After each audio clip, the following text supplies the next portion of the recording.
Hello and welcome to SEGA News Bits. I'm Barry. With me is George. Hello, everybody.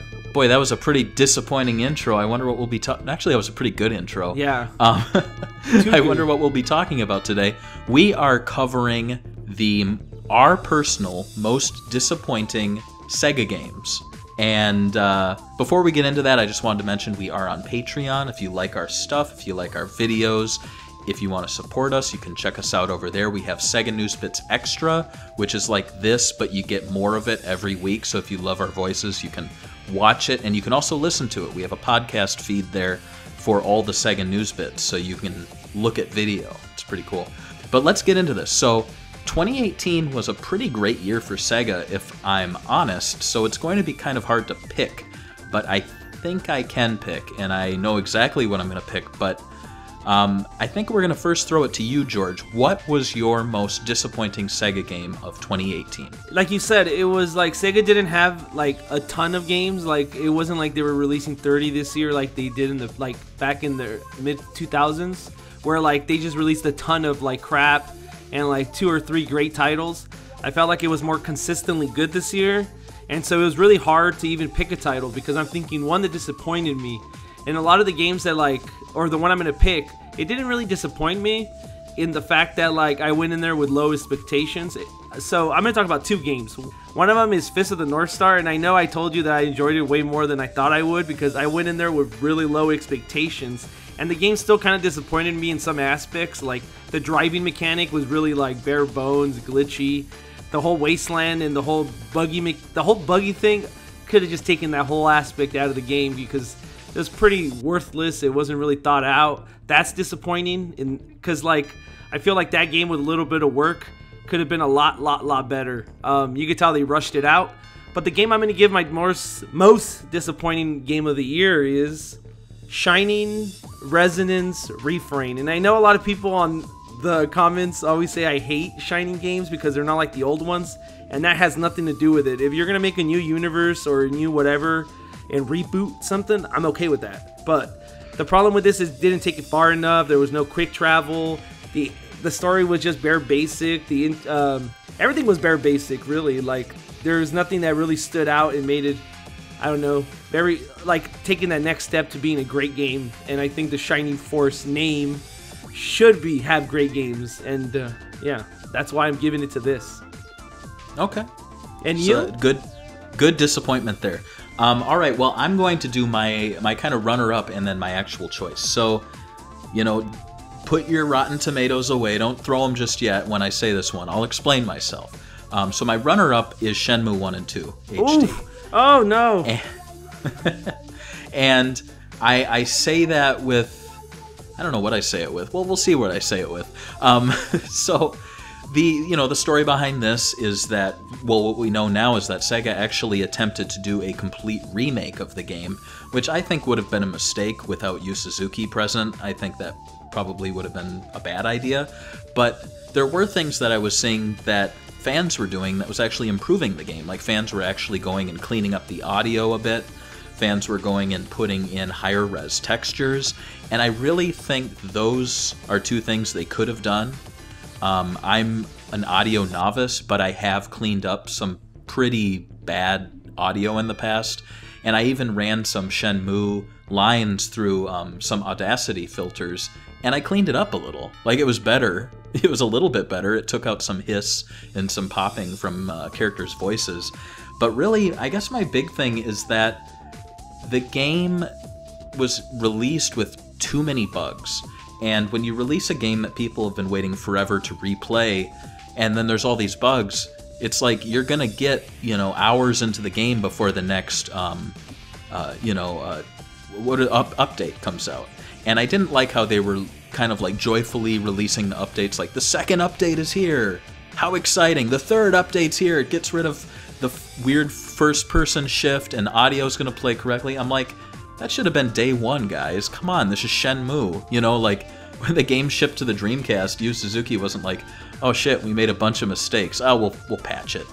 I think, I agree with you on that aspect, like the audio and all that stuff and how it was just like a clean port. But one thing that really got me was like, they didn't really do anything extra. And this is actually one of the things I hope Sega does going forward. I don't know if you remember when they did the first Genesis collection on the PS3. They did these interviews where they basically talked for like a couple of minutes with the creators, and they did these like nice little video segments. I wish they kind of would have done a longer form documentary, maybe team up with a YouTuber like gaming historians or something, game historian or something, to do something like that where they just interview them and they kind of give you a retrospect thoughts on it now. Because like I feel like there's a lot of stories of development in that game that never come out, and this would have been the perfect time to, you know, recap all that. Right.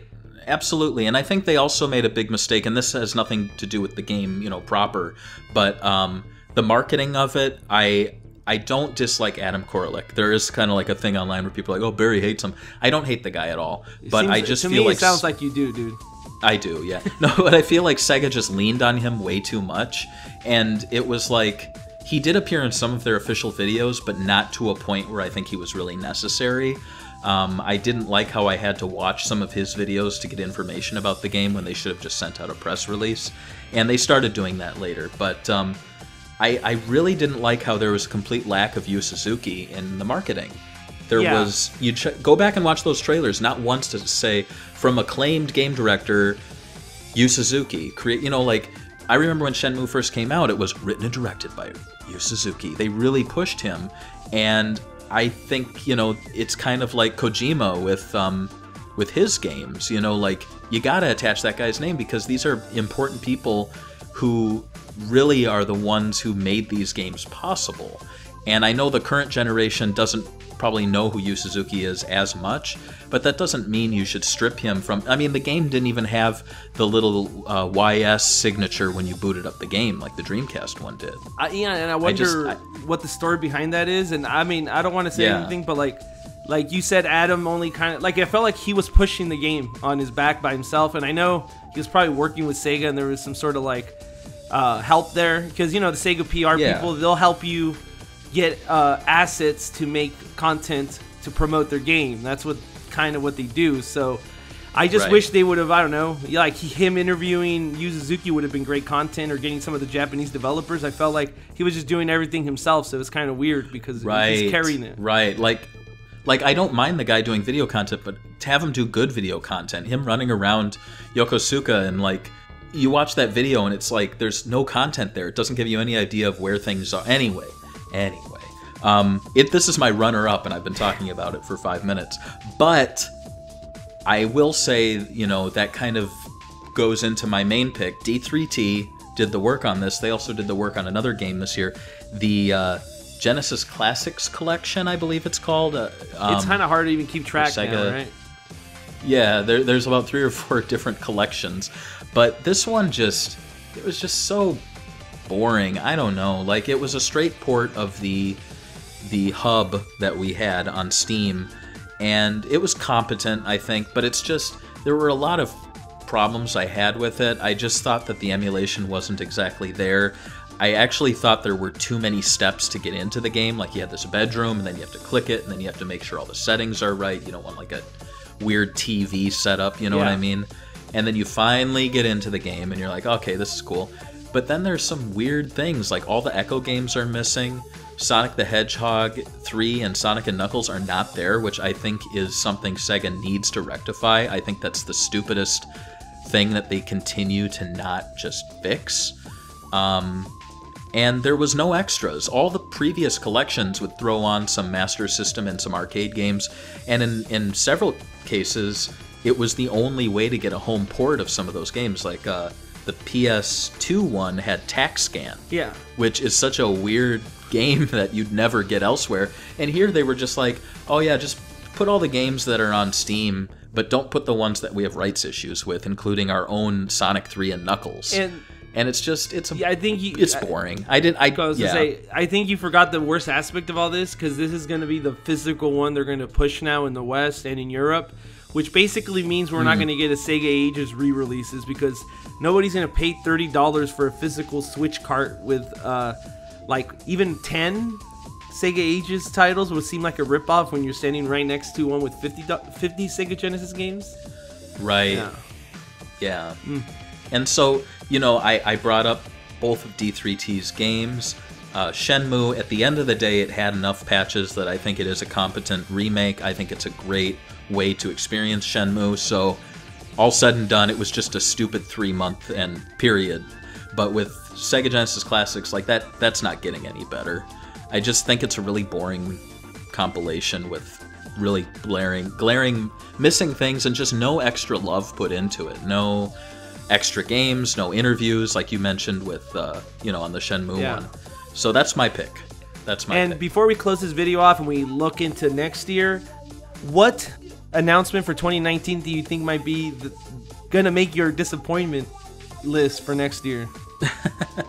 Honestly, I think they already made it, and I hate to be the downer, but I don't feel that great about the Panzer Dragoon remakes. Yeah, I think if it comes out in 2019, which they said it is, I think it's going to be in our list because the studio has already a history of changing old IPs badly, you know what I mean, for like the worst. Yeah.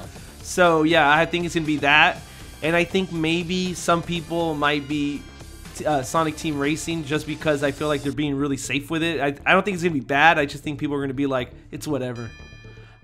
Yeah, absolutely. And what do you guys play this year? What was the worst Sega game you guys played this year? Let us know in the comments below, and go ahead and hate on Barry. My choice was obviously okay, so everybody agrees with me. All right, guys? Oh no. What have I done? What have I done?